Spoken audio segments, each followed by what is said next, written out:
Bismillahirrahmanirrahim. Assalamualaikum warahmatullahi wabarakatuh. Alhamdulillahirrahmanirrahim. Alhamdulillahilladzi arsala rasulahu bil huda wa dinil haq liyudhhirahu 'ala dini kulli wa kafa billahi syahida. Asyhadu an la ilaha illallah wahdahu la syarika lahu wa asyhadu anna Muhammadan abduhu wa rasuluh. Allahumma shalli ala Muhammad wa ala ali Muhammad.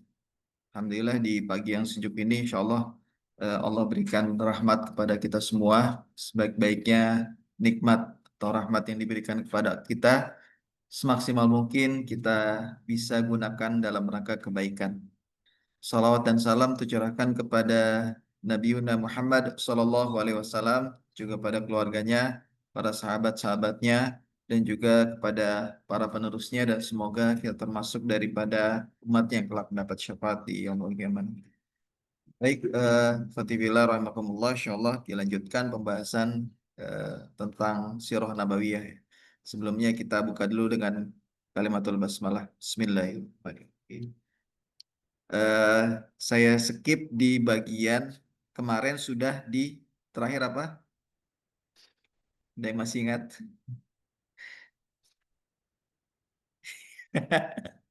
Serius nggak ada yang ingat yang kemarin sebelumnya Sirah? Dibuka dulu flyernya berarti. Ya. Nggak ingat? Aduh. Ini biar tahu kita kronologinya ya. Apa Habasyah? Oh iya, hijrah ke Habasyah ya. Iya. Jadi jangan sampai nanti kita bingung. Ini perang Badarnya kapan gitu. Kok nggak perang-perang ya memang belum. Atau perang Khandaqnya kapan? Itu di tahun keberapa? Sehingga kita punya konstruk model pemikiran ya.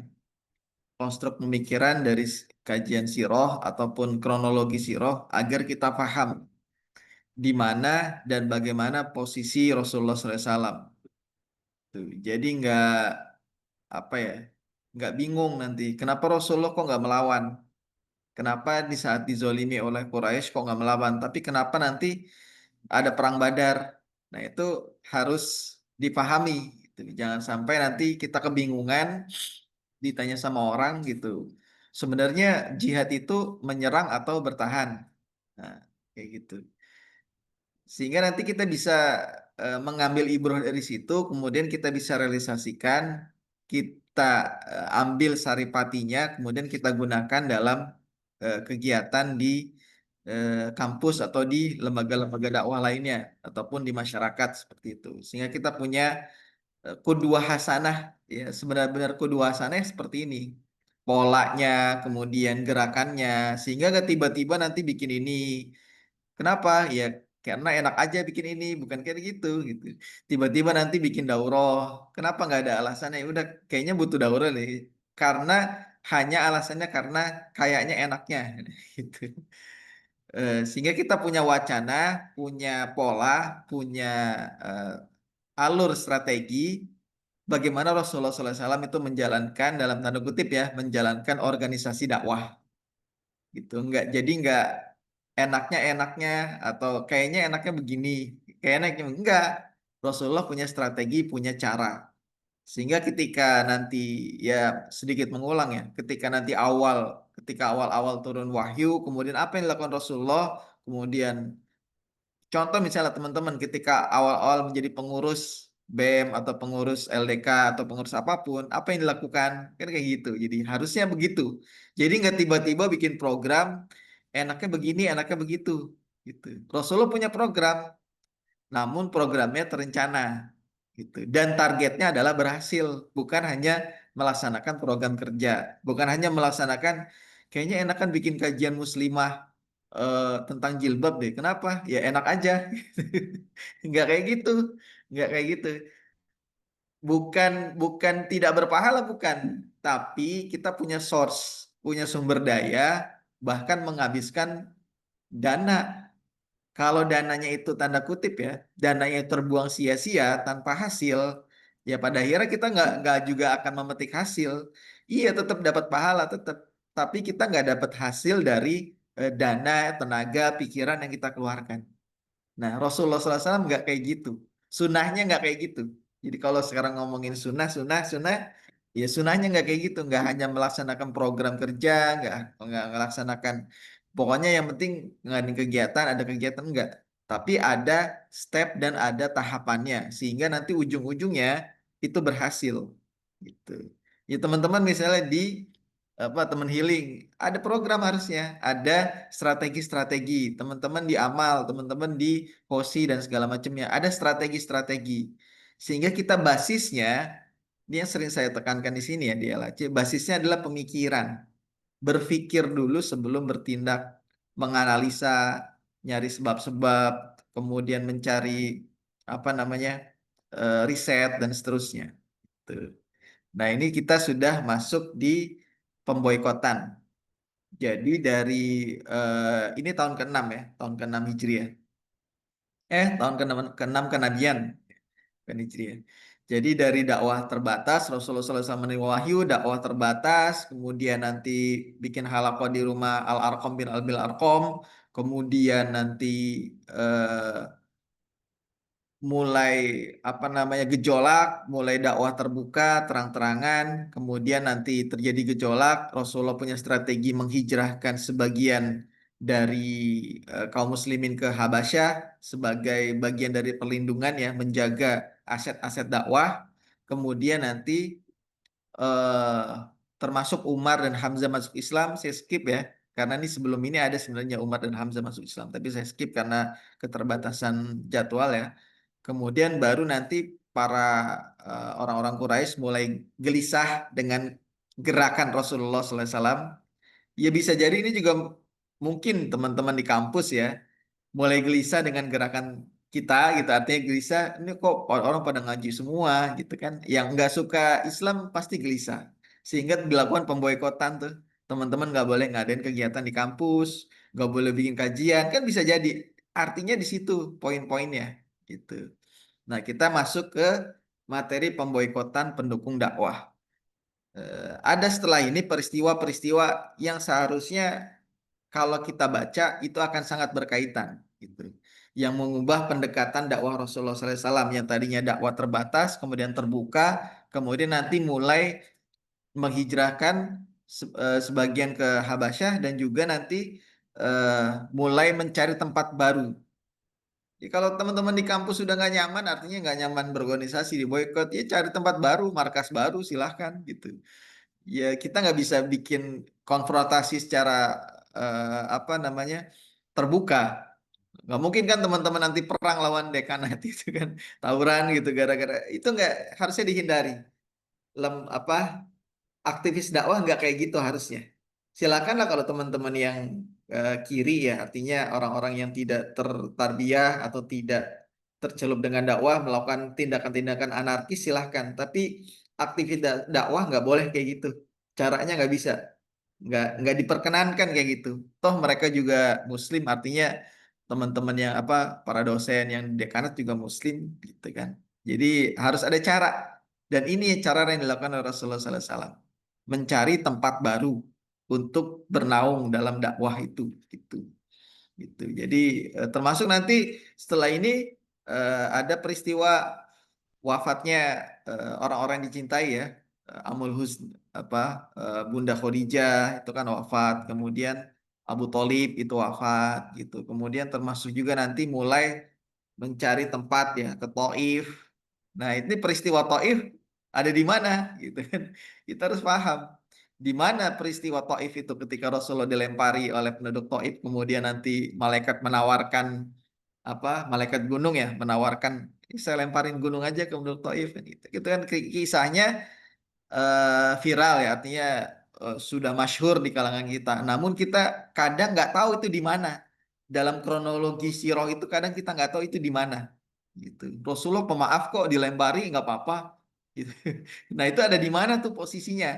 Apakah Islam itu sedang berdiri jaya atau Islam sedang dalam keadaan lemah? Banyak yang nggak paham dari kronologi sehingga mengambil jalan pintas Rasulullah pemaaf. Kenapa? Karena dilempari aja nggak balas kok gitu. Nah, antum teman-teman nanti dilempari sama orang-orang zolim gimana? Gak apa-apa, nggak usah dibalas, pemaaf kok. Nggak seperti itu cara berpikirnya. Gitu. Nah, ini sudah masuk ke pemboikotan. Ada yang bisa ngasih penjelasan apa itu boykot secara bahasa Indonesia? Ini kan bahasa Inggris ya, boykot ya. Apa boykot?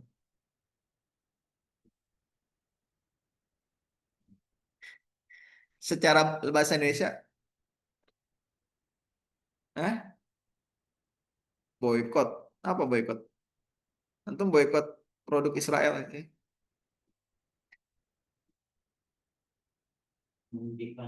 Menghentikan, menghentikan ya. Ada lagi yang lain?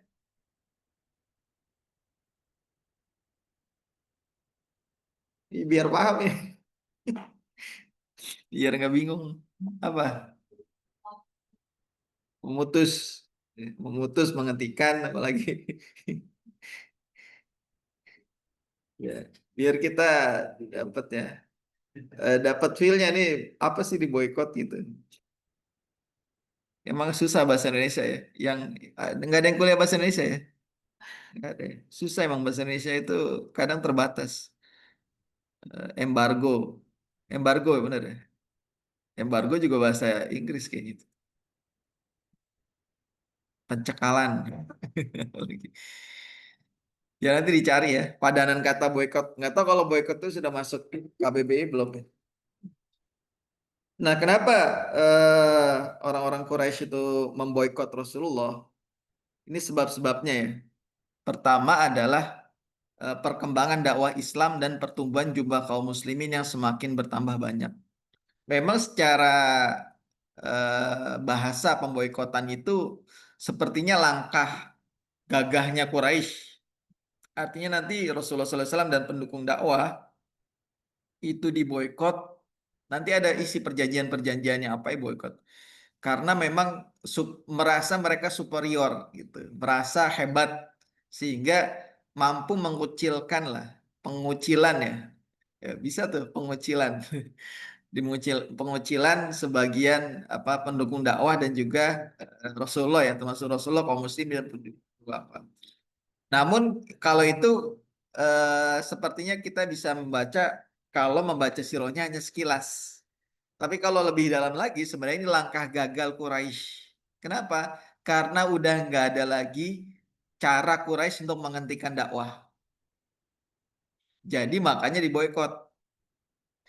Bukan malah rangka gagalnya. Nah, karena apa? Kaitannya nanti Quraisy ini benar-benar blunder dalam hal mencegah dakwahnya Rasulullah SAW. Kalau dari sisi geopolitik ataupun politik ya, politik secara umum ini blunder sebenarnya. Karena nanti akan efeknya akan sangat besar dan buruk. Perkembangan dakwah ketika itu dalam 3 tahun dakwah terbatas memang Rasulullah SAW baru bisa merekrut sekitar 20 kaum muslimin yang masuk Islam. Namun nanti kemudian setelah tahun keempat dan sampai tahun ke 5,5 ya, 2,5 tahun kan pemboikotan tahun ke-6 ya. Tahun keempat sampai tahun ke 5,5 ya.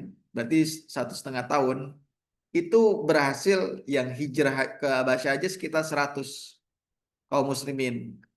Kemudian yang tinggal di Mekah sekitar 50-an lah kira-kira. Berarti dalam 1,5 tahun itu 150 orang masuk Islam. Berarti setahun berapa? Eh, 150 tahun, 150 orang dalam 1,5 tahun. Artinya ini sudah sangat berhasil dakwah Rasulullah SAW.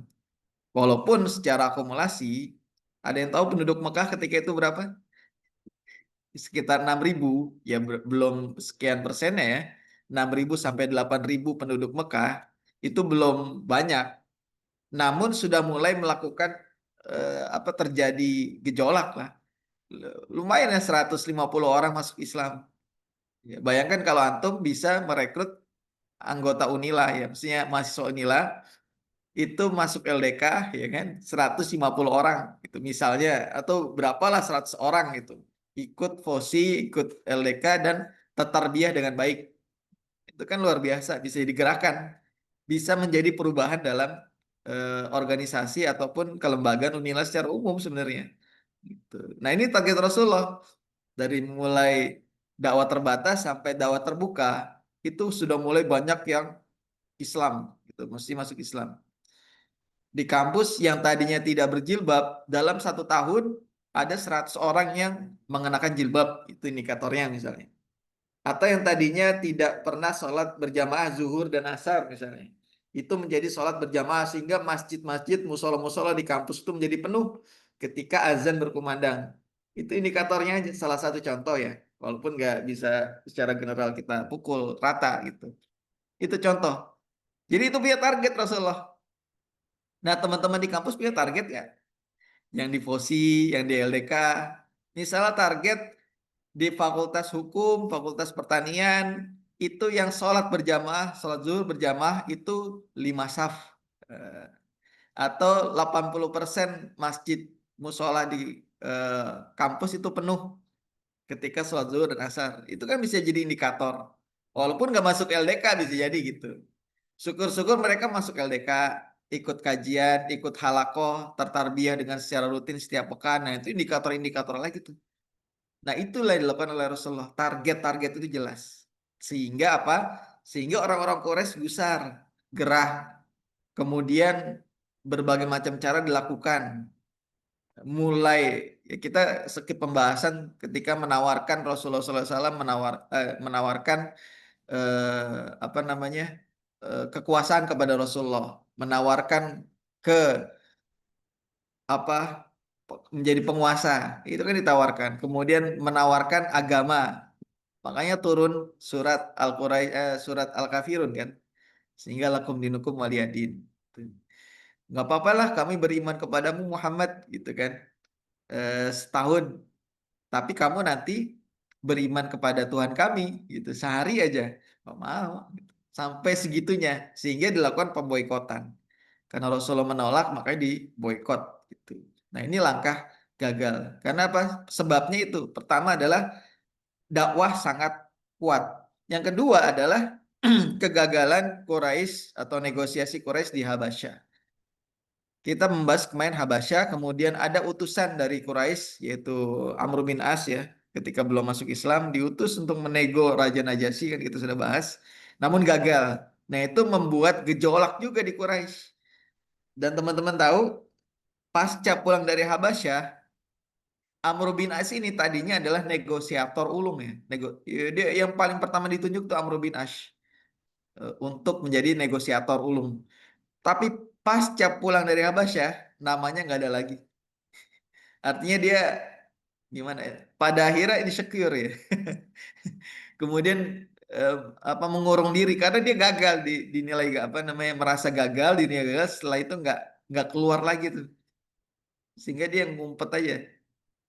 Nanti baru ketika Khalid bin Walid masuk Islam setelah berapa tahun kemudian ya, setelah Rasulullah hijrah, kemudian terjadi Hudaybiyah, kemudian para orang-orang Quraisy ini ada yang bergejolak hatinya, termasuk Khalid bin Walid masuk Islam, maka Amr bin As pun masuk Islam.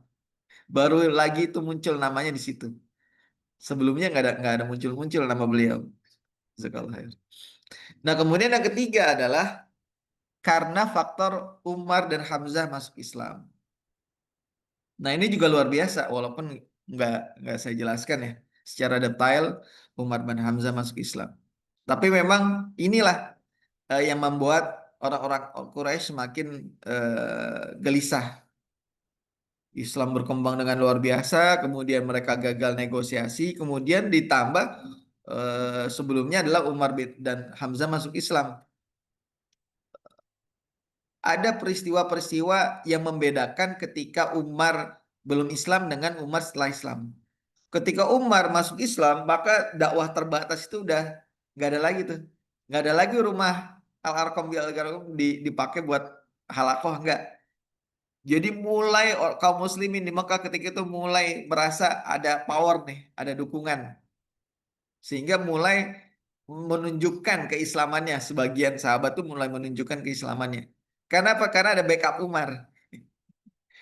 Nah, ini juga bisa jadi faktor teman-teman ya. Siapa orang di kampus yang paling memuji dakwah? Misalnya siapa gitu kan, Pak Dekan atau Wakil Dekan atau siapa gitu kan. Coba kapan waktu diajak dakwah, apa diajak untuk kajian.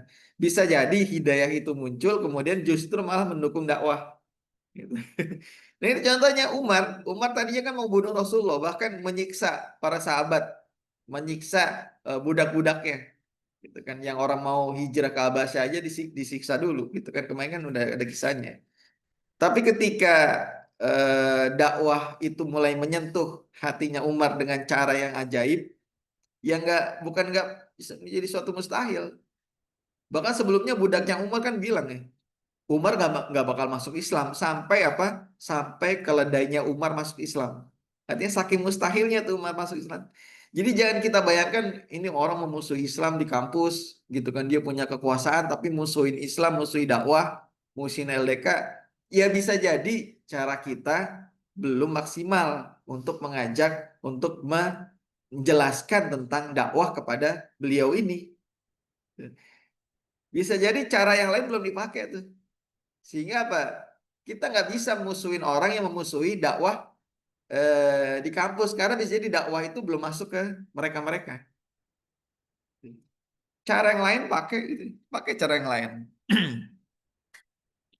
Banyak dan juga saya mengalami beberapa beberapa apa namanya orang-orang yang seperti ini, yang tadinya nggak suka, tapi dengan pendekatan yang berbeda lama-lama kok simpati, lama-lama bahkan mendukung, lama-lama bahkan Mas kalau ada butuh makanan bilang aja ya, kalau mau ada pengajian nanti saya siapin gitu. Yang tadinya menolak. Ya, mungkin belum ada cara yang bisa kita apa namanya bisa kita maksimalkan gitu. Belum ada cara yang bisa maksimal untuk mendekati mereka. Nah ini contohnya. Sehingga ketika Umar masuk Islam maka dakwah itu menjadi semakin mudah. Para sahabat lebih enak, kemudian kaum muslimin lebih percaya diri lah dalam menunjukkan keislamannya. Nah ini ada catatan dari Ibnu Hajar Al Asqalani ya dalam Fathul Bari mengatakan Ibnu Ishaq, Musa bin Uqbah dan ahli Maghazi lainnya menyatakan bahwa ketika Quraisy melihat para sahabat menetap dengan aman di negeri Habasyah, ya berarti kan mereka aman tuh di Habasyah. Kemudian Umar masuk Islam, Umar memeluk Islam dan Islam semakin berkembang di antara kabilah-kabilah. Artinya masuk Islam itu nggak hanya orang-orang budak. Budak itu nggak ada sepertiga. Jangan bayangkan generasi awal Islam itu sebagian besar adalah budak atau orang-orang lemah. Enggak. Ya memang Rasulullah dekat dengan orang-orang lemah. Tapi yang masuk Islam di awal-awal itu tidak mayoritas orang-orang lemah. Justru malah anak dari pejabat-pejabat. Anak-anak dari kepala-kepala suku. Dan itu tersebar di berbagai macam kabilah. Kita sudah bahas ya.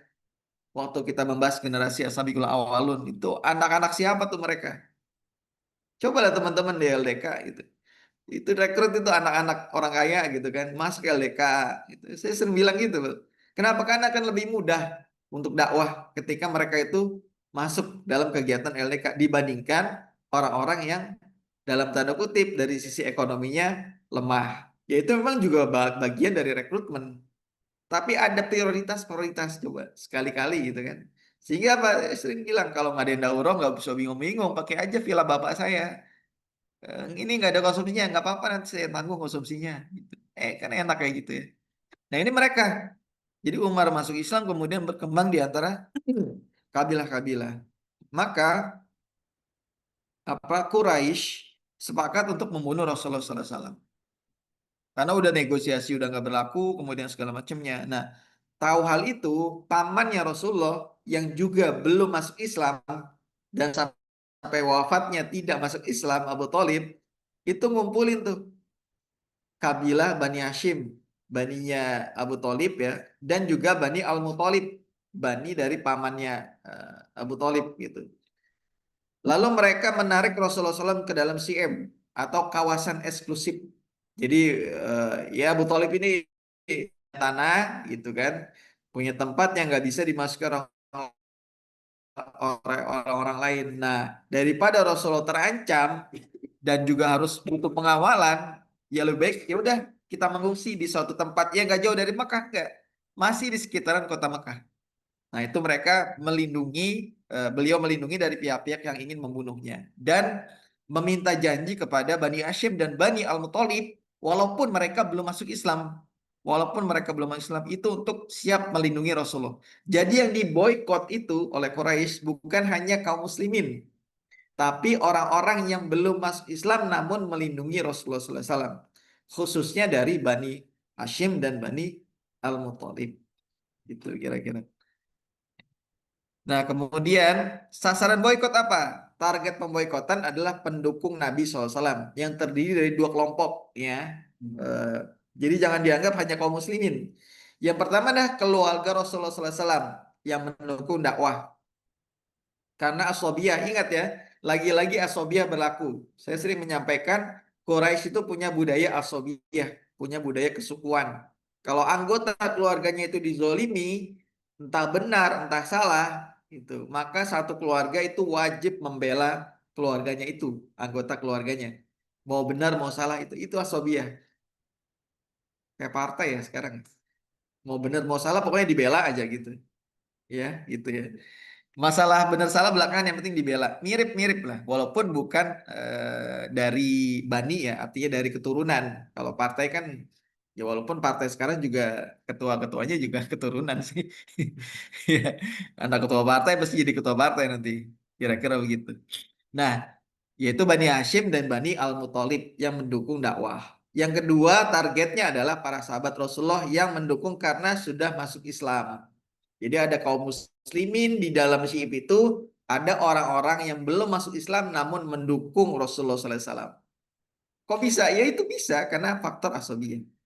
Tujuan boikotnya apa? Memberi tekanan kepada Bani Hashim dan Bani Muthalib agar melepaskan dukungan mereka kepada Rasulullah SAW. Kenapa? Karena Rasulullah atau Muhammad ini bagian dari kelompok kami, nggak boleh dicolek-colek.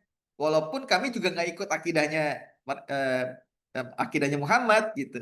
Tapi Muhammad ini anak kami, bahasanya gitu loh. Anak kami kemudian nggak boleh diutak-utik. Karena kenapa? Ini masalah kehormatan. Kalau anak mereka atau bagian keluarga mereka itu dilepaskan kemudian dibunuh oleh orang-orang yang nggak suka dakwah, Bani Hashim dan Bani Muthalib merasa kehormatan mereka tercoreng gitu. Karena nggak mampu melindungi anggota keluarganya. Itu kira-kira begitu. Nah, agar direlakan aja tuh, udah biarin lah gitu. Makanya diboykot gitu. Kemudian yang kedua adalah membunuh Rasulullah sebagai langkah terakhir dan paling efektif untuk menghentikan laju dakwah Islam. Ini udah tindakan yang radikal, ya. Karena udah nggak habis apa namanya, udah nggak ada cara lagi, udah habis cara dari Quraisy untuk membendung dakwahnya Rasulullah. Diajak negosiasi nggak mau, ya kan? Diajak dikasih kedudukan nggak mau. Bahkan pernah dibilang, Rasulullah pernah bilang kalau bulan itu di tangan kanan dan matahari di tangan kiri, artinya kekuasaan yang dikasih oleh Quraisy itu untuk Muhammad, untukku, maka aku tidak akan menghentikan dakwah. Gitu. Artinya kalau mereka ngasih kekuasaan agar apa? Agar Muhammad itu berhenti berdakwah, maka aku tidak akan menghentikan dakwahnya. Gitu. Itu kan negosiasi.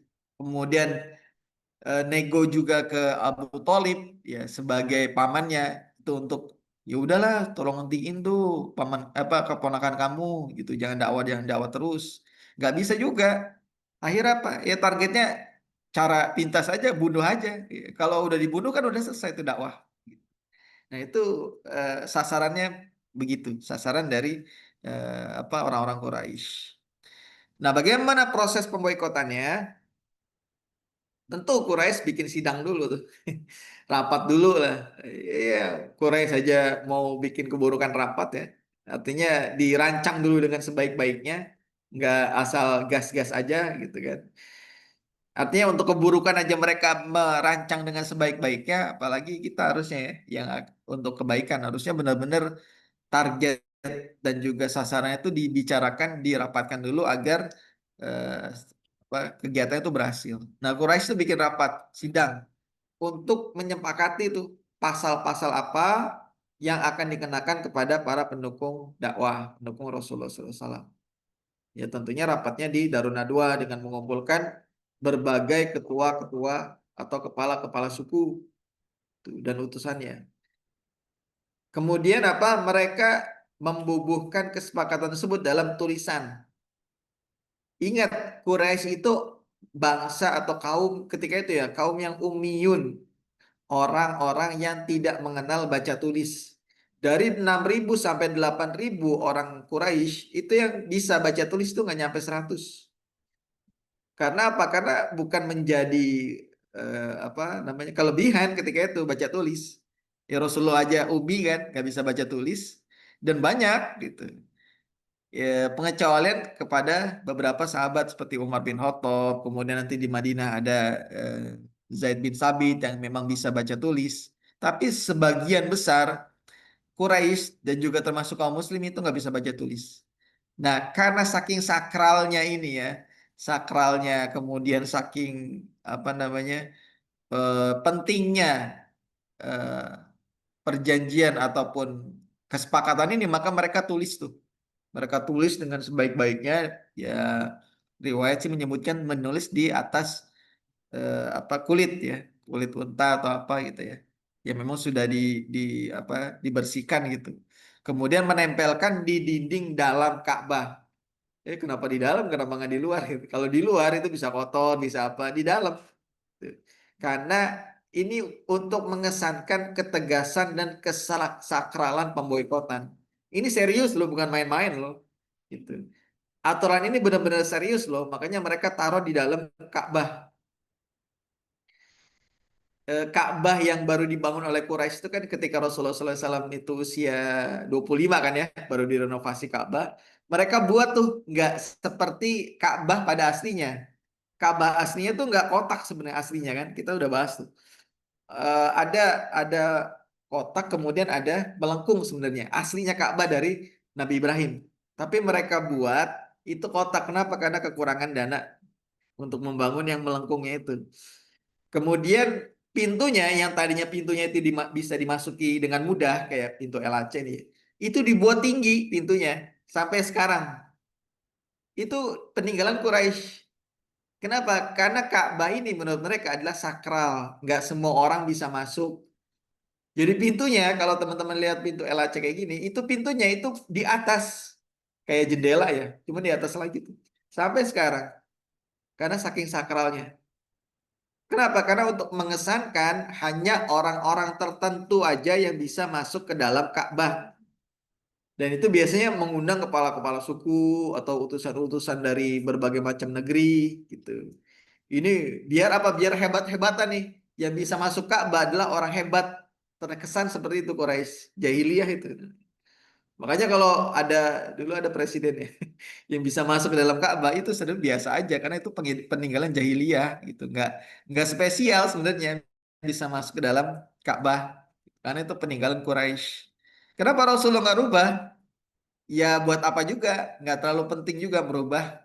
Nanti khawatir setiap ganti khalifah dirubah, ganti khalifah dirubah. Jadi nggak menjadi sesuatu yang penting. Ya udah biarkan begitu. Namun yang dirubah adalah berhala-berhala yang ada di dalam Ka'bah itu dihancurkan. Jadi itu kesakralan yang mereka buat sehingga tulisan pun dibuat di dalam Ka'bah dan nggak bisa banyak sembarang orang bisa masuk. Apa isi boykot? Isi boykot yang pertama adalah tidak melangsungkan hubungan pernikahan dengan para pendukung dakwah, termasuk tadi ya yang mendukung Rasulullah SAW, walaupun belum masuk Islam. Bahkan yang sudah menikah itu diceraikan. Dan itu menjadi bagian dari penghinaan sebenarnya. Makanya termasuk dari putri Rasulullah yang sudah dinikahkan oleh putranya Abu Jahal, Abu Lahab, ya, itu diceraikan. Diceraikan. Itu yang kemudian nanti menikah dengan Umar, apa namanya Utsman ya, Utsman. Itu jandanya dari putranya Abu Lahab.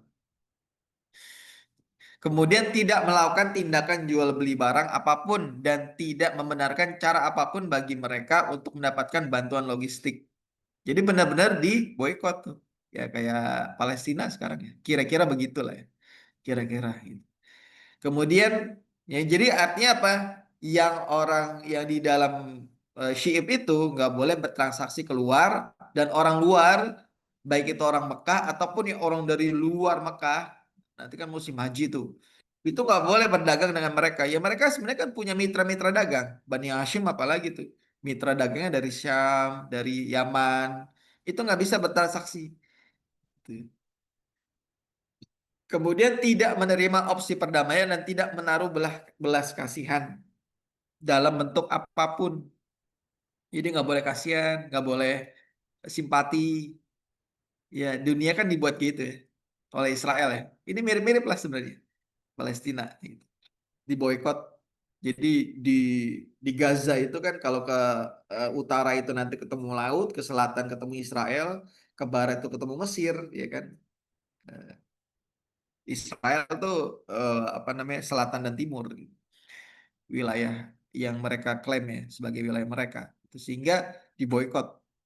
Kemudian apa tidak bergaul, duduk bersama, ngomong nggak boleh, ataupun masuk ke dalam rumah mereka hingga mereka menyerahkan Rasulullah SAW untuk dibunuh. Ini isi perjanjian boykotnya. Jadi orang-orang Quraisy dipaksa seperti itu oleh kepala kepala sukunya yang sudah ditandatangani. Jadi perjanjian itu ditandatangani istilahnya lah ya, walaupun nggak tahu tanda tangannya asli atau enggak gitu. Artinya sudah disepakati ya, oleh di Darun Nadwa oleh sidang parlemen lah kira-kira begitu DPR-nya lah bahwa nggak boleh begini nggak boleh begini. Jadi kalau ada orang-orang Quraisy yang simpati, yang ngajak ngobrol, yang jual beli dengan mereka, maka akan ada sanksinya. Kayak gitu. Ingat ya, dari 6.000 sampai 8.000 penduduk Quraisy itu enggak semua dan mayoritas tidak memusuhi Rasulullah walaupun tidak masuk Islam. Gitu. Karena apa? Karena mereka pernah merasakan kebaikan dari Rasulullah SAW sebelum Rasulullah menjadi seorang nabi dan rasul. Jadi ini kan ada gejolak dalam hati. Nanti terjadi tuh dampaknya. Dampaknya apa? Rasulullah SAW dan para pendukungnya meninggalkan rumah dan tinggal bersama selama 3 tahun, mulai tahun ke-7 kenabian hingga awal tahun ke-10 kenabian. Jadi eh, kenapa nggak tinggal di rumah? Ya karena terancam pembunuhan. Selama di boykot mereka menempati sebuah area eksklusif. Ya, ini ada area eksklusif di dekat lembah Kinana di Bani Kinana. Ya dekat-dekat Mekah, nggak jauh dari Mekah. Nah, itu punya milik Abu Thalib. Abu Thalib menerapkan langkah-langkah pengamanan yang sangat ketat terhadap Rasulullah. Jadi ada dijaga 24 jam tuh. Satu kali 24 jam dijaga, bergantian penjagaannya segala macamnya. Kemudian apa? Selain melarang transaksi di pasar, Quraisy juga memotong jalur perdagangan dari luar Mekah dengan mendahului memborong barang dagangan yang datang dan semakin menekan perekonomian para pendukung Nabi SAW. Ingat ya, Bani Hashim punya mitra dagang. Tapi apa? Mitra dagangnya mau dagang ke Bani Hashim itu dicegat dulu tuh. Dari luar Mekah, mungkin dari Yaman atau dari Syam atau dari sekitaran di luar Jazirah Arab yang lainnya, itu dicegat tuh diborong dulu. Ya, namanya pedagang kalau diborong kan seneng ya udah diborong lah barang dagangannya. Akhirnya apa? Barang itu nggak bisa masuk ke Bani Hashim ke syiibnya Abu Thalib. Akhirnya apa? Oke, tahun pertama nggak ada apa masih aman tuh, mungkin masih ada stok makanan. Tahun kedua, tahun ketiga udah nggak ada lagi tuh bahan makanan.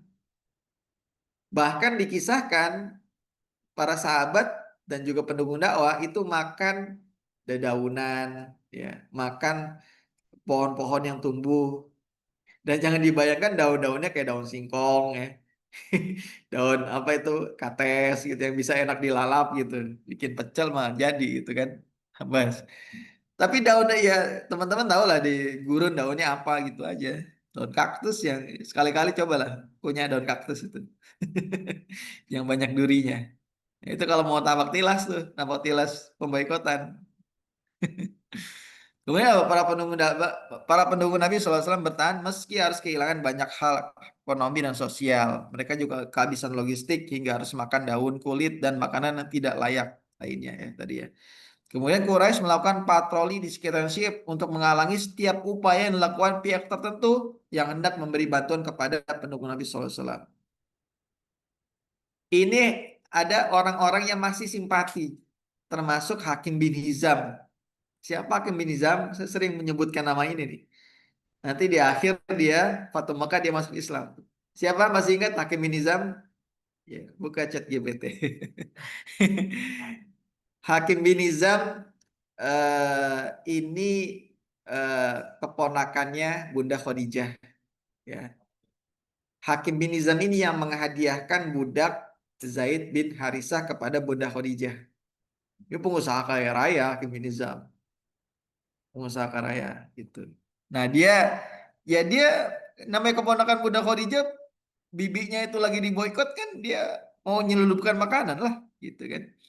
Nyelundupkan makan ketahuan, gitu kan. Diadang sama Abu Jahal. Hakim bin Hizam ini luar biasa. Walaupun nanti masuk Islamnya akhir-akhir ya, setelah Fatu Mekah, namun dia karena pengusaha, ini gayanya pengusaha gini nih, untuk menebus kesalahan, bahkan untuk meninggal ketertinggalan dia dibandingkan sahabat-sahabat lain, apa yang dilakukan amalannya? Nggak zikir, nggak qiyamul lail, nggak. Amalannya apa? Dia bayarin tuh Darun Nadwah. Dia beli Darun Nadwah. Ingat, Darun Nadwah itu tempat mereka rapat, orang-orang Quraisy rapat, parlemen lah. Istilahnya sekarang Senayannya lah. DPR tuh dia beli tuh. DPR dia beli dikasih ke Rasulullah SAW. Itu gayanya Hakiminizam gitu. Kenapa? Karena dia sudah saking merasa tertinggal jauh dari sahabat-sahabat Rasulullah yang masuk di awal-awal Islam, apa di awal-awal dakwah. Itu kalau mau ngejar kayak gitu tuh. Ngejar cuman buat apa, cuman pakai qiyamul lail nggak kekejar tuh. Sahabat Rasul udah qiyamul lail tiap malam kok nggak kekejar. Itu buat ngejarnya kayak gitu. Ya Hakiminizam nih. Luar biasa ini.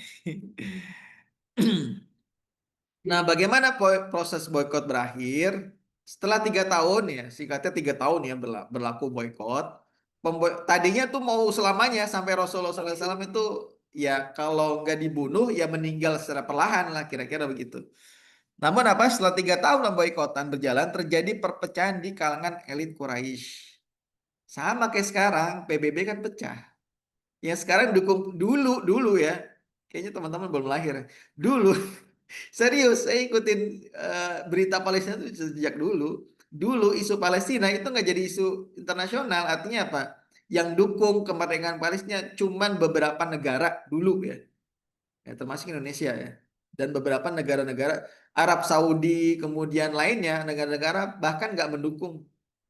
Tapi sekarang, teman-teman tahu sendiri beritanya kan, mayoritas mendukung kemerdekaan Palestina. Sama kayak boykot gitu.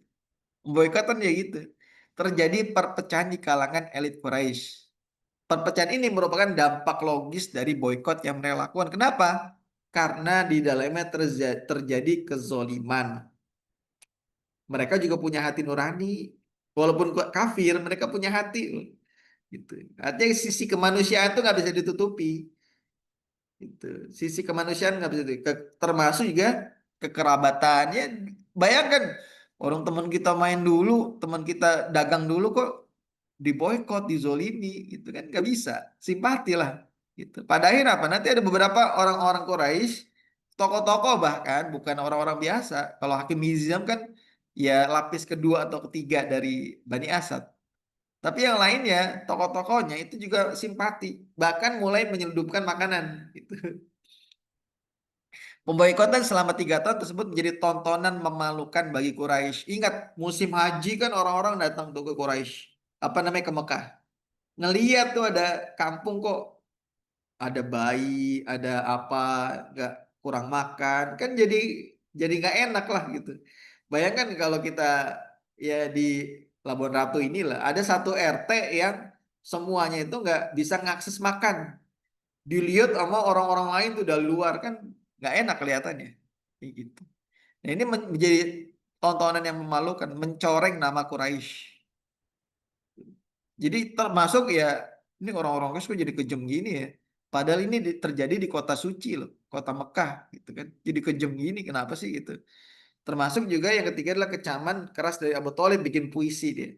Puisi itu sekarang seperti apa namanya? Teman-teman bikin konten lah. Jangan bayangkan puisi itu kayak kita baca puisi enggak. Puisi di masa Quraisy itu kayak konten kreator gitu lah. Apa influencer gitu, puisi itu. Dan itu berpengaruh sangat berpengaruh terhadap psikologi orang-orang Quraisy. puisi itu gitu.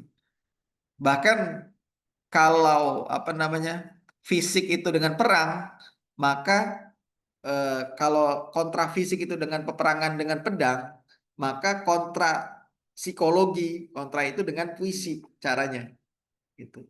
Cara dengan puisi. Makanya ada sahabat Rasulullah yang ditugaskan khusus bikin puisi gitu. Ya bahasa kita khusus bikin konten-konten lah. Oke, antum nggak apa-apa lah, nggak ikut perang, nggak ikut dakwah, tapi bikin konten ya. Itu puisi tuh kayak gitu tuh. Hasan bin Sabit itu kerjanya bikin konten gitu. Kira-kira begitu lah kalau sekarang. Dan itu dibaca atau diviralkan gitu. Dan itu menjadi bagian dari perang secara psikologis buat orang-orang Quraisy dan juga apa namanya penentang dakwah.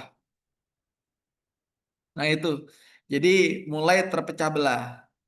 Nah ini salah satu contohnya. Perpecahan elit Quraisy dimulai oleh sikap 5 tokoh yang melakukan oposisi terhadap keputusan pemboikotan. Pemboikotan aslinya itu adalah ide dari Abu Jahal. Kemudian dia florkan di forum, kemudian disepakati. Jadi memaksakan kehendak. Tapi ada orang-orang yang nggak sepakat nih, gitu.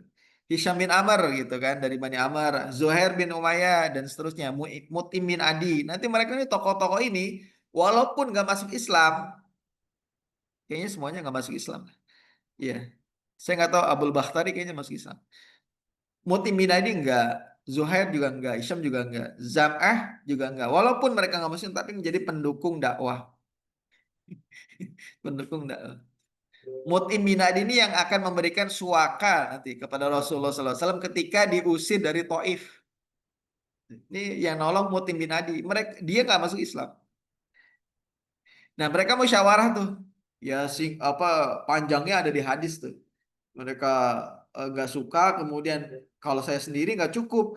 Siapa nyari teman, nyari teman, nyari teman. Jadi nyari dukungan tuh.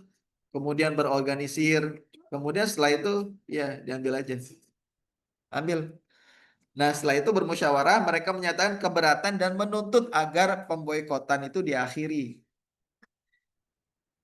Coba bayangkan sekarang sidang PBB ada berapa negara yang hak veto itu? 5 ya. Ada Amerika, Inggris, Cina, Rusia, Prancis. Ini Inggris mulai mendekat ke Palestina nih, menentang Zionis. Rusia juga gitu. Apalagi Cina, Prancis juga udah mulai sepakat. Yang nggak sepakat adalah Amerika sendiri kan gitu. Coba bayangkan mereka ini bikin koalisi lagi, kemudian menentang, bisa jadi terorganisir dengan baik. Ya ini mereka contoh-contohnya kayak gitu. Dan itu mirip-mirip. Makanya sejarah itu polanya berulang. Kalau ada sisi kemanusiaan yang sudah tersentuh, maka nggak ada lagi, nggak apa dia akan meluas dan tidak melulu berurusan dengan batas agama. Nah, hikmah pelajarannya adalah pemboikotan terhadap para pendukung Rasulullah menjadi bumerang bagi Quraisy yang tadinya merasa superior, ya, Israel superior lah kira-kira gitu.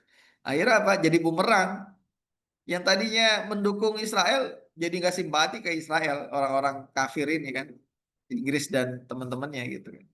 Nah, boykot merupakan pendekatan kolektif seluruh elemen Quraisy sehingga dianggap sebagai tindakan legal yang disepakati oleh seluruh klan Mekah. Hal ini berdampak buruk terhadap citra Mekah yang tadinya aman, damai, kemudian mudah apa namanya sumber keamanan, ibadah haji itu aman, perdagangan itu aman, tapi jadi dampak buruk. Kenapa? Karena ada pemboikotan dan mengundang simpati dari banyak pihak terhadap kaum muslimin. Akhirnya Pak, pada penasaran dong. Contoh sekarang aja contoh Palestina, orang-orang Barat, orang-orang yang ya demo-demo Palestina sekarang kan nggak hanya yang pakai jilbab, yang berjenggot, bahkan yang pakaiannya you can see aja ikut demo Palestina gitu. Kira-kira begitulah. Sehingga apa? Mereka akan mempelajari seperti apa sih Palestina, seperti apa sejarahnya, termasuk ini juga termasuk. Mereka pelajari kenapa sih Islam diboikot, kenapa sih Rasulullah SAW Muhammad ini diboikot. Pada hari sebagian pada akhirnya sebagian yang simpati justru malah masuk Islam. Makanya kalau dizolimi itu tunggu aja masanya gitu. Hari ini kita dizolimi, tunggu aja masanya. ketika kita merasa berada di jalan yang benar, ketika dizolimi, maka tunggu aja masanya bahwa apa namanya akan berbalik. Nah, kemudian kerugian terbesar Quraisy secara internal adalah terjadi friksi dan perpecahan elit. Tuh, jadi nggak kompak lagi mereka. Ya kan berpengaruh jauh terhadap peristiwa-peristiwa berikutnya, termasuk nanti di Perang Badar. Ingat Perang Badar, Quraisy itu nggak kompak. Nggak kompak Quraisy. Sebagian itu mundur. Tuh. Sebagian itu nanti akan nggak ikut perang. Muncul simpatinya semakin menguat dari tokoh-tokoh besar Mekah, meski mereka masih musyrik seperti terhadap Rasulullah SAW. Mereka berperan dalam pembatalan boykot. Ya, tadi ya, Hisham bin Amr itu pernah menyelupkan makanan ke dalam Syi'ib. Itu orang kafir. Ya, yang ikut apa? Yang ikuti berita apa itu? Sumut ya, sumut apa itu? Nah, ya, kan nggak semua orang Islam kan gitu. Tapi ikut menyelundupkan makanan ke Gaza kan gitu. Mutim bin Adi memberi pelindungan jiwa ya atau suaka lah kita bilangnya kepada Rasulullah ketika kembali ke Mekah setelah diusir dari Taif. Abul Bakhtari termasuk yang mendapat perlindungan khusus dari Rasulullah SAW pada Perang Badar. Di Perang Badar, nanti Rasulullah SAW sebelum itu terjadi peperangan, itu mewasiatkan pada sahabatnya, jangan bunuh Abul Bakhtari, jangan bunuh Abbas bin Abu Thalib, ya Abdul Muthalib. Ya. Jangan bunuh ini, jangan bunuh ini. Kenapa? Karena mereka punya peran yang sangat luar biasa terhadap Islam, walaupun belum masuk Islam. Ya, termasuk Abdul Bakhtari. Jadi dilarang dibunuh. Walaupun nanti Abdul Bakhtari juga mati tuh dalam keadaan ya nggak masuk Islam kayaknya. Iya, nggak masuk Islam. Kemudian ada Zam'ah bin Aswad. Apa? Dia jadi mertuanya Rasulullah. Dia punya anak nama Saudah. Saudah binti Zam'ah. Dinikahkan kepada Rasulullah SAW. Boykot juga telah menjadi media promosi dakwah kepada bangsa Arab. Ya, ya sama kayak Palestina sekarang. Semua dunia pada akhir apa? Fokus ke Palestina. Karena terjadi kezoliman di sana. Sama, boykot jadi promosi dakwah, promosi gratis lah kepada bangsa Arab secara umum, terutama di musim haji saat mereka berada di Mekah. Ini apa sih orang-orang diboykot? Kenapa sih? Pada penasaran akhirnya. Dia ini diboykot karena bawa agama baru. Apa Islam? Apa itu Islam? Nanya-nanya. Akhirnya apa? Masuk Islam. Ini membuka mata mereka terhadap kezaliman Quraisy dan mengundang simpati. Ya, semakin banyak orang yang masuk Islam pada akhirnya.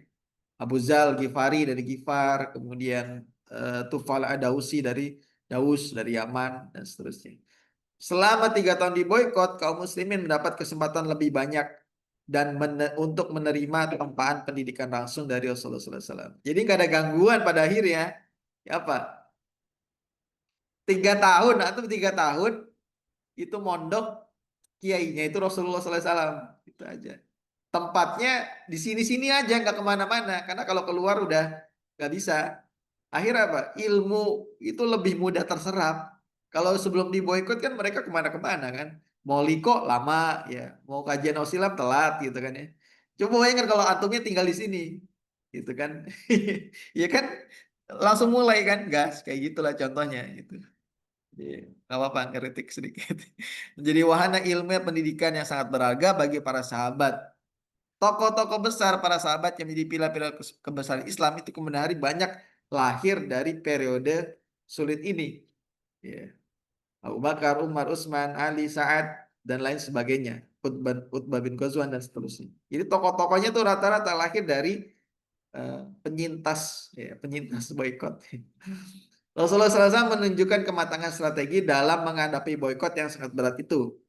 Tidak ada gejolak perlawanan dilakukan oleh pendukungnya. Terlebih para sahabat yang secara pribadi tergolong kuat. Kenapa? Kenapa nggak ngelawan? Karena kalau ngelawan itu habis nanti. Umar itu mau ngelawan, Hamzah itu ngelawan, tapi diredam sama Rasulullah SAW.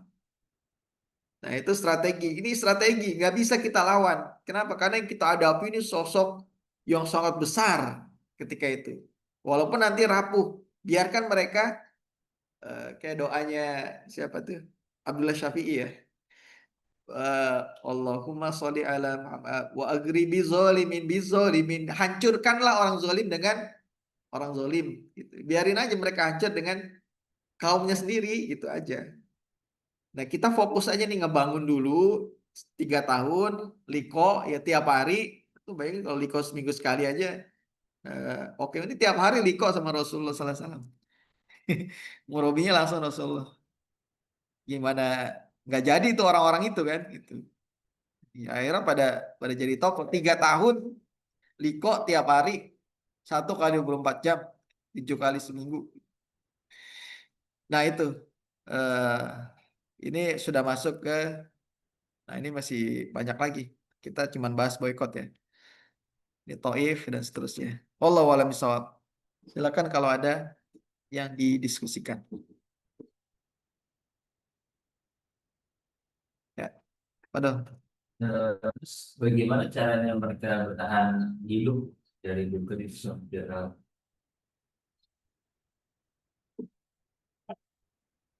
Tadi melalui penyeludupan tadi. Cara bertahan hidupnya gitu. Ya sekarang bagaimana cara bertahan hidupnya orang-orang Gaza? Ada yang tahu? Dari mana mereka dapat bahan makanan? Iya, penyeludupan. Bahkan tadi ada orang-orang yang menyeludupi makanan itu pakai kamuflase. Dia dia bawa gembala domba yang ratusan domba, dia deketin si F, di dalam domba-domba itu ada apa namanya bungkus-bungkus roti kayak gitu kira-kira begitulah. Sehingga dimasukin gitu. Selebihnya yaitu makan dengan keterbatasan yang ada. Dan Gaza hari ini ya begitu. Mirip-mirip lah. Ya, mirip-mirip kondisi secara fisiknya ya. Mirip-mirip seperti itu pemboikotan. Jadi jangan dibayangkan boikot itu enak, makan enak. 3 tahun, bayangkan di Gaza nih 2 tahun ya. Maksudnya 2 tahun tuh yang ya sebenarnya sejak lama, gitu. Tapi yang viralnya 2 tahun ini. 3 tahun diboikot. Ya makan makan seadanya lah. Makan seadanya, minum mungkin ada sumur mungkin di situ. Cuma kan terbatas juga dengan ratusan orang di dalamnya. Jadi eh, terbayang ya, kalau teman-teman sekarang baru diboykot untuk dakwah di kampus, gitu kan, baru diboykot nggak boleh bikin kegiatan, itu belum seberapa, gitu kan. Rasulullah diboykot nggak boleh ada makanan dari luar, tapi kan orang-orang nyeludupin, dan itu bisa jadi tiap hari diseludupkan, walaupun nanti ketahuan, ya cara yang lain lagi. Ya mereka punya temen lah di luar itu punya temen, gitu kan. Jangan dikira nggak ada temennya ada dan akan melakukan penyelundupan, tapi kan nggak banyak gitu aja dan terbatas. Itu masa-masa yang sangat sulit. Bahkan Bunda Khadijah sampai ya setegar itu, kemudian nanti pasca boykot kan wafat gitu, meninggal dunia. Hartanya juga habis. Yang tadinya kaya raya itu hartanya habis. Itu benar-benar pengorbanan yang sangat luar biasa Bunda Khadijah. Yang tadinya menjadi salah satu wanita terkaya di Mekah, wafatnya nggak ada harta. Dan itulah kemuliaannya, luar biasa. Kalau sekarang kan kita menumpuk-numpuk harta gitu. Yang tadinya nggak punya, nyari-nyari uang gitu. Ini Bunda Khadijah habis duitnya buat dakwah, masuk ke Abu Bakar dan lain sebagainya. Ya mereka pasti punya mitra, punya teman, dan tapi kan nanti Abu Jahal dan orang-orang Quraisy bikin ini juga penjagaan, nggak boleh nyundup apa masukin makan. Tapi kan nggak bisa lah 24 jam mereka awasi. Pasti ada orang nyeludupin makanan. Allah. Lagi kepada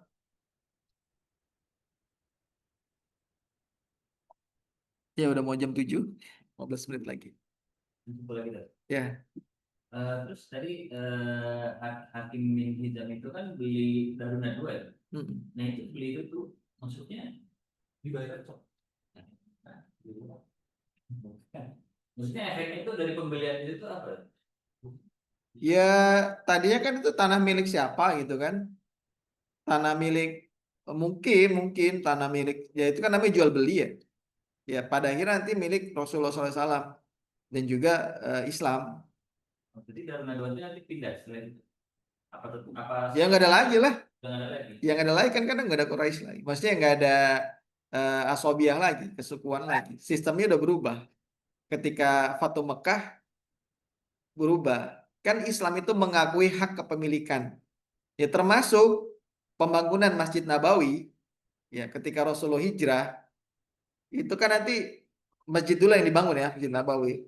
Itu tadinya tanah itu milik 2 orang anak yatim. Gitu. Kemudian dia wakafkan tuh untuk masjid gitu kan. Sama Rasulullah, kamu kalau wakafkan nggak ada hartanya, gitu. Dibeli pada akhirnya, dibayarin walaupun masih ngutang, gitu. Karena kan belum ada uang, gitu. Dibayarin, gitu. Jadi dibeli, itu bukan menjadi kaum muslimin gitu, enggak. Termasuk ya Hakim bin Hizam kayak gitu di Darun Nadwa di Mekah ya. Kita bayangkan di Mekah, parlemen dia beli, dibayarin. Ya itu contoh lah, contoh. Maksudnya cara dia mengejar ketertinggalan. Ya teknisnya kayak gimana belinya masih apa ya, riwayatnya terlalu banyak yang ini ya. Tapi yang pasti itu milik orang atau milik suku tertentu dia beli itu. Jadi nggak serta-merta ketika sesuatu itu dikuasai kaum muslimin menjadi milik kaum muslimin kemudian nggak nggak seabsurd itu ya. Ya walaupun nanti ketika ada masa peperangan-peperangan ada harta-harta jizyah ya, harta-harta perang, rampasan perang ya secara hak menjadi milik kaum muslimin. Tapi ini masalahnya kan berbeda. Masalahnya adalah bukan karena peperangan Fatu Mekah itu kan. Karena perdamaian, bukan perang. Sehingga nanti dibeli sama Hakim bin Hizam. Ya, hak milik itu sakral ya. Hak milik harta itu walaupun orang punya orang kafir sekalipun itu sakral, sesuatu yang nggak bisa langsung secara apa absolut dimiliki kaum muslimin secara mutlak ketika terjadi penguasaan suatu tempat. Berbeda sama orang-orang kafir gitu kan. Ketika menjajah ya dia merasa milik milik saya gitu. Tapi dalam syariat tuh nggak kayak gitu caranya. Ya harus diberi termasuk Hagia Sophia di Turki ketika Muhammad Al-Fatih itu menaklukkan Istanbul, menaklukkan apa namanya Konstantinopel ketika itu. Kemudian itu tadinya gereja katedral milik orang-orang Nasrani gitu kan, orang-orang Katolik gitu kan. Ortodoks ya. Orang itu dibeli sama Muhammad Al-Fatih dan ada perjanjian jual belinya. Jadi bukan serta-merta di perang kemudian itu dikasih atau dikuasai enggak. Itu tadinya gereja. Jadi kalau teman-teman nanti jalan-jalan ke Hagia Sophia, itu di atasnya itu ada banyak gambar-gambar Bunda Maria, Yesus itu ada tuh. Di kubahnya ya. Jadi jangan bayangkan gereja itu hanya segitiga yang kita tahu sekarang di Lampung ini atau di Indonesia. Kubah-kubah itu dulu itu gereja di sana. Karena bentuk bangunannya seperti itu tempat ibadah. Itu dibeli oleh Muhammad Al-Fatih. Bukan dirampas ya tanda kutip dirampas oleh Muhammad. Jadi ada caranya. Di Jakarta itu ada sih dekat Sultan itu. Jadi bangunan itu kayak kubah. Ya. Tahu nggak? Warna biru. Enggak. Itu kayak masjid tapi ternyata itu gereja gereja gereja Katolik apa gitu. Iya. Tapi kayak gitu. Ada yang kayak gitu kan. Tapi kayak benar kayak masjid dulu. Hampir mau sholat gitu tadi.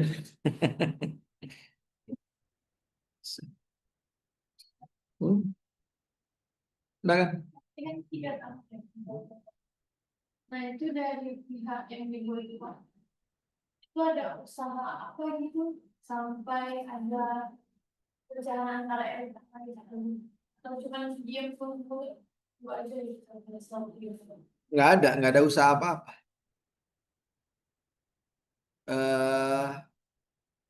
Usahanya nggak ada untuk membuka boikotnya ya nggak ada. Ya saya ketahui nggak ada pembukaan apa namanya usaha itu. Rasulullah hanya fokus berdakwah di apa namanya para sahabat ya. Berdakwah di para sahabat yang diboikot di dalamnya. Justru itu dari luar.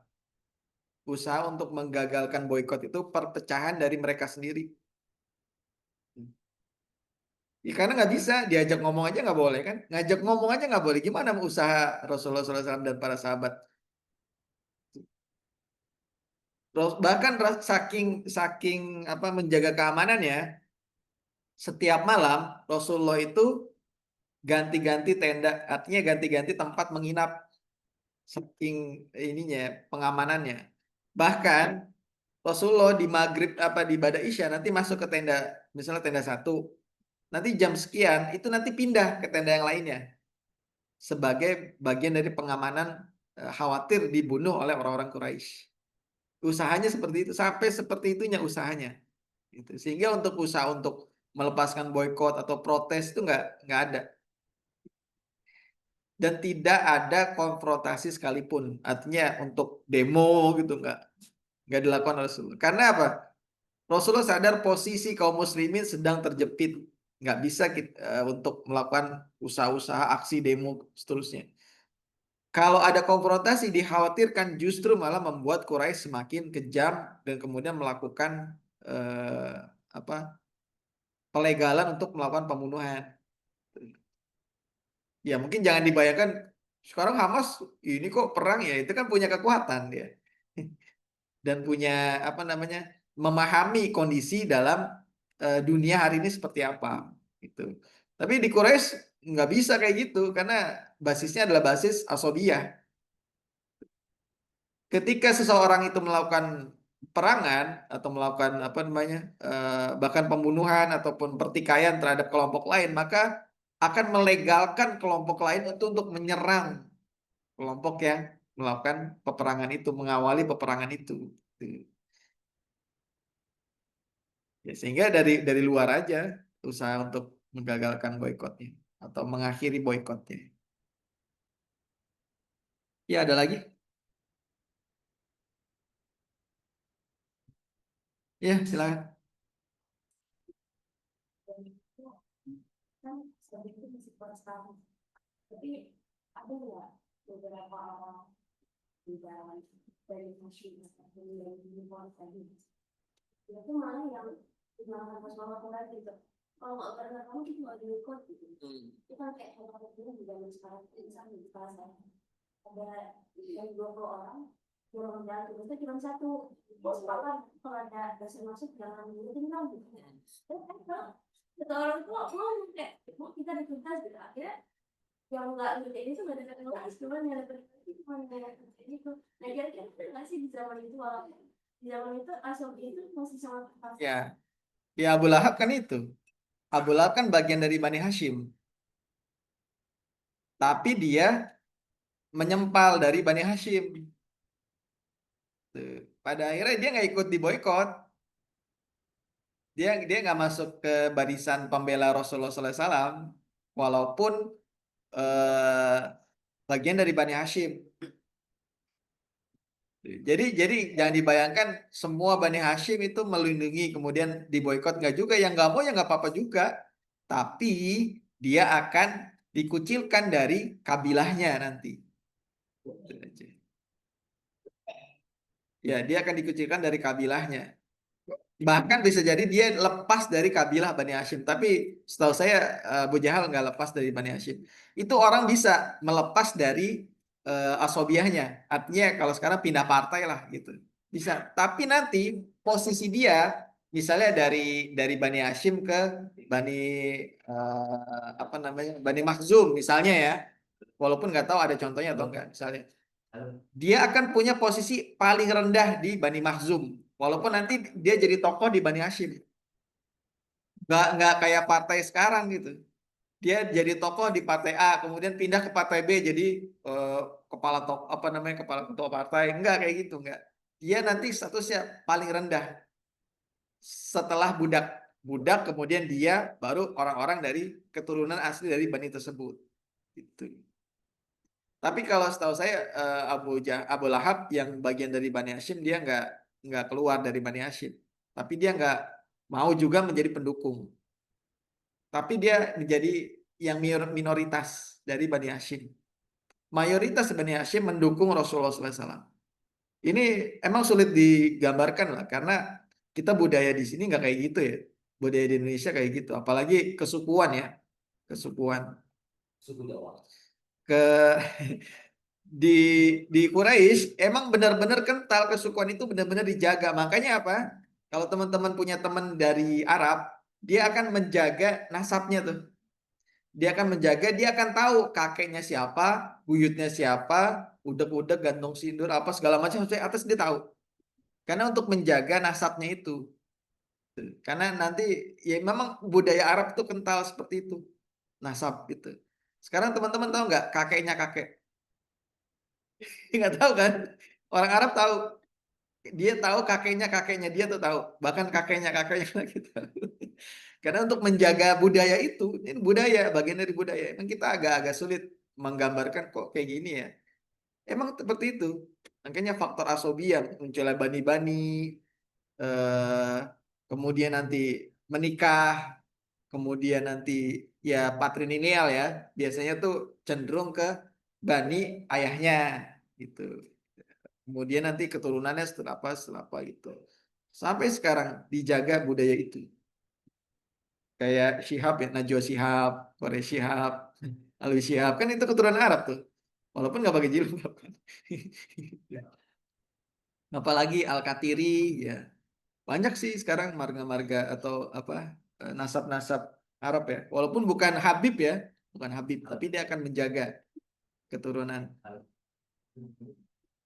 Makanya jarang terjadi perpecahan di masyarakat Arab dalam hal nasab.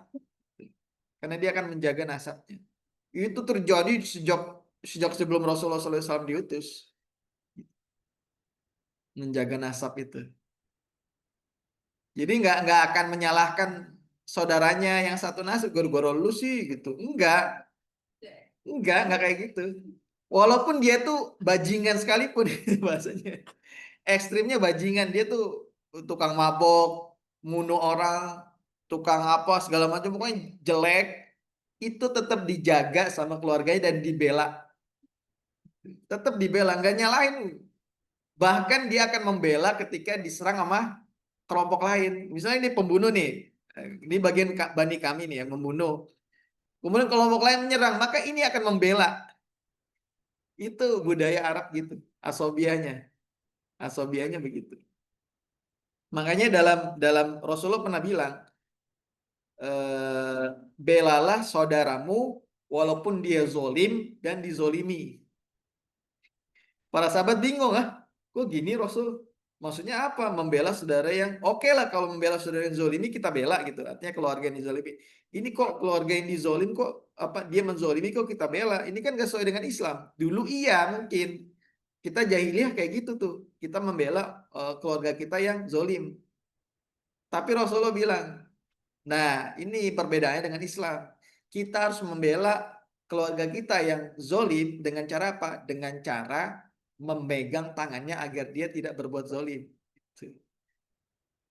Nah makanya dalam Islam pada akhirnya keluarga ya, artinya bani, silaturahim ya, silaturahim keluarga itu menjadi sesuatu yang sakral. Harusnya keluarga itu benar-benar membela, menyelamatkan anggota keluarga yang lainnya. Ya bukan hanya keluarga inti ya, keluarga secara umum. Karena apa? Karena itu hukum secara Islam dalam hukum syariat, itu keluarga akan terbawa-bawa dalam hukum syariat. Misalnya, ini orang membunuh nih, ini bagian dari keluarga kami. Kalau si yang terbunuh itu kemudian diputuskan pengadilan, pertama kisos. Kalau yang keluarga yang terbunuh itu oke, nggak perlu kisos, tapi kamu harus membayar diat sejumlah uang gitu. Pembunuhnya nggak sanggup, maka akan ditanggung oleh keluarga pembunuhnya. Hukum Islam tuh kayak gitu. Jadi nggak dipenjara, nggak dia. Itu hukum Islam. Kalau dia nggak sanggup, maka merembetnya ke kita juga, kita sebagai anggota keluarga dia. Kayak gitu. Termasuk nanti ketika ada yang meninggal, itu apa? Ayahnya meninggal. Ya, si anak ini bukan menjadi tanggung jawab ibunya, tapi tanggung jawab dari keluarga ayahnya. Paman-paman dari sisi ayah itu. Makanya harusnya dalam Islam itu nggak ada lagi anak jalanan, ya, anak terlantar, nggak ada. Kenapa? Pasti anak itu punya keluarga dari pihak ayah, pasti punya kakek, kakek itu pasti punya anak, kakek itu pasti punya saudara, pasti punya kakek lagi, kakeknya lagi punya kakek lagi, dan itu ada keluarganya, pasti ada yang kaya. Yang kaya itu harusnya membantu si anak jalanan ini, harusnya dalam Islam. Makanya harusnya dalam Islam nggak ada kementerian sosial. Harusnya ada kementerian keluarga dan silaturahim. Harusnya itu kalau mau dalam Islam. Gitu ya. Karena efek keluarga sangat luar biasa. Dalam Islam itu dipakai benar. Nah, dalam jahiliyah itu asobiyah namanya. Dan nggak jarang menyalahkan keluarga sendiri, goro-goro kamu sih enggak. Itu ya. Allah alam. Ini bisa dikaji di Fakultas Hukum juga bisa dikaji nih. Hukum keluarga dalam Islam ya. Banyak soalnya bisa digali. Kalau sekarang kan keluarga kayak nggak kenal kan ya. Iya kan? Kayak nggak kenal, bahkan nyusahin gitu kan. Karena kita berbeda budayanya gitu. Keluarga nggak sakral dalam budaya budaya kita ya. Apalagi budaya modern hari ini gitu. Ada keluarga kesusahan, dia ya biasa aja. Harusnya itu bagian dari tanggung jawab keluarga secara keluarga besarnya. Hubungan darah ya keluarga ya. Bukan kita bukan bukan maksudnya bukan adik ketemu gede gitu ya. Adik-adian atau kakak-kakaan gitu kan. Jangan. Karena nggak ada hubungan darah nasab. Gitu ya. Allah alam ya. Oke, kita akhir ya, sudah jam 7. Kita tutup dengan baca hamdalah. Alhamdulillahirabbil alamin.